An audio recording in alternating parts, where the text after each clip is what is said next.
নারীদের জন্য এই পাঁচটা সাজ হারাম। এই পাঁচটা সাজ নারীরা করতে পারবে না। এটা স্বামীর সামনে করতে পারবে না বা স্বামীর বাহিরেও এই পাঁচটা সাজ করতে পারবে না। আমরা তো জানি যে নারীদের সাজরে সুন্দর লাগে, নারীরা তো সৌন্দর্যের প্রতীক।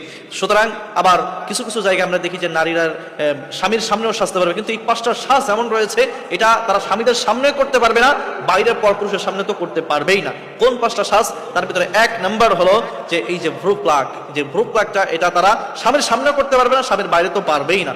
আমরা দেখি হর হামেশাই মানুষগুলো তাদের সৌন্দর্যটাকে আরো বৃদ্ধি করার জন্য তারা তাদের ভ্রুগুলো প্লাগ করে। এই মানুষগুলো জানেন আজকে চিকিৎসা বিজ্ঞান তারাও বলতেছে ভ্রু প্লাগ করলে চোখের বিভিন্ন সমস্যা হয়।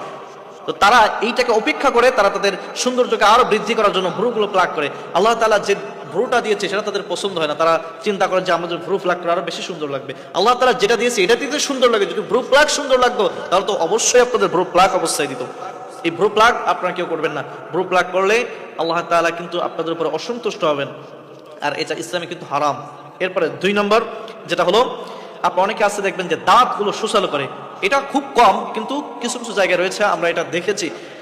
এই দাঁতগুলো রয়েছে যেগুলো, সেগুলো তারা দুই পাশ থেকে সুসালো করে মানুষকে দেখানোর জন্য বা একটু সুন্দর করার জন্য, একটু বড় করার জন্য। এই দাঁতগুলো সুসালো করতে পারবে না, এটা টোটালি ইসলামে হারাম। এটা কাজগুলো মেয়েরা করতে পারবে না। এরপরে তিন নম্বর, শরীরের ভিতরে ট্যাটু অঙ্কন করা। আমরা অনেক মেয়েকে দেখেছি, বিশেষ করে ছেলেরাই ট্যাটু বেশি অঙ্কন করে। ছেলেদের জন্য তো হারামই, তো মেয়েরাও এই ট্যাটু অঙ্কন করতে পারে না। ট্যাটু যদি আপনি অঙ্কন করেন ওই জায়গায় কিন্তু আপনার উজুর পানিও পৌঁছাবে না, আপনার নামাজ কালাম কিন্তু আল্লাহ দরবারে কবুলও হবে না। এজন্য যে ট্যাটু রয়েছে এই ট্যাটু আপনারা কেউ অঙ্কন করবেন না। অনেক মহিলাদের আমরা দেখেছি যে তারা এই ট্যাটুগুলো অঙ্কন করতেছে, তো এই ট্যাটু আপনারা অঙ্কন করবেন না। ট্যাটু অঙ্কন করলে আপনার নামাজ কালামগুলো কোনো কিছু কিন্তু আল্লাহ দরবারে কবুল হবে না। এটা ইসলামে একেবারে হারাম করে দিয়েছে, নারীরা এটা করতে পারবে না, পুরুষরাও কিন্তু এটা পারবে না। এরপরে চার নম্বর হলো পরচুলা করতে পারবে না। অনেক নারী রয়েছে তারা তাদের চেহারার সৌন্দর্যটাকে আরো বৃদ্ধি করার জন্য পিছনে যে চুলগুলো রয়েছে আগলা চুল লাগায়, যাতে মনে হয় যে ঝুঁটিটা একটু বড় দেখা যাবে, একটু মানুষের কাছে বেশি ভালো মনে লাগবে যে এর চুলগুলো তো অনেক বেশি আছে, মানুষের কাছে একটু বেশি সৌন্দর্য দেখানোর জন্য এই চুল লাগায়। নবী সাল্লাল্লাহু আলাইহি ওয়াসাল্লাম বলেছেন মহিলারা যখন বাহিরে যাবে তারা এমন ঢেলাঢালা পোশাক পরবে বা এমন পোশাক পরিধান করবে যেন বুঝতে না পারে এর ভিতরে 8 বছরের বাচ্চা আছে না 80 বছরের বুড়ি রয়েছে, এটার কোথায় উঁচু আছে কোথায় নিচু আছে কেউ যেন বুঝতে না পারে। আপনারা যখন চুলটা বাঁধবেন আপনারা একেবারে ছেড়ে দিবেন, নিচু করে এরপরে বাঁধবেন যেন মানুষ বুঝতে না পারেন মাথায় কতটুকু চুল রয়েছে। এই কাজটা আপনারা কেউ করবেন না। এরপরে 5 নম্বর যে সাজ নারীদের জন্য হারাম, সেটা হলো যে কপালে টিপ পরিধান করা। অনেক মানুষ রয়েছে কপালে টিপ পরিধান করে, বিশেষ করে শহর অঞ্চলে এগুলোতে আমরা এগুলো বেশি দেখি যে শাড়ি পরার পরে তারা একটা কপালে টিপ পরে যাতে আরো সৌন্দর্য লাগে। টিপ কেন হারাম করা হয়েছে? আমরা তো জানি ইব্রাহিম আলাইহিস সালামকে আগুনের কুণ্ডলের ভিতরে ফেলা হয়েছিল। যখন চরকায় উঠানো হলো আগুনের কুণ্ডলের ভিতরে ফেলবেন, ফেরেশতারা নিচে ধরে দাঁড়িয়ে আছে, এই আগুনের কুণ্ডলের ভিতরে তাকে ফেলতে দিবে না।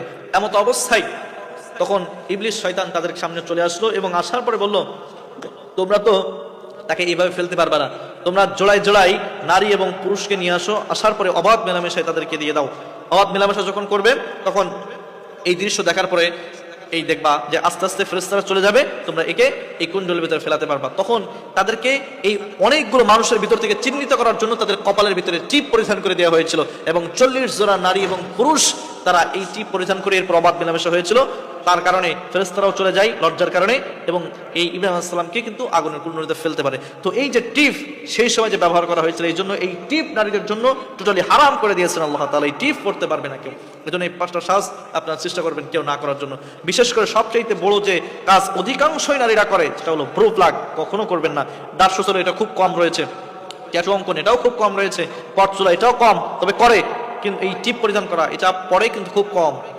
কিন্তু সবচেয়ে বড় যেটা সেটা ব্লু ফ্ল্যাগ, এটা অহরহ করে। বিশেষ করে শহরের একেবারে 100 ভাগের ভিতরে 80 ভাগ মহিলারা নারীরাই এই কাজগুলো করে। আপনারা অবশ্যই এই কাজ থেকে বিরত থাকবেন।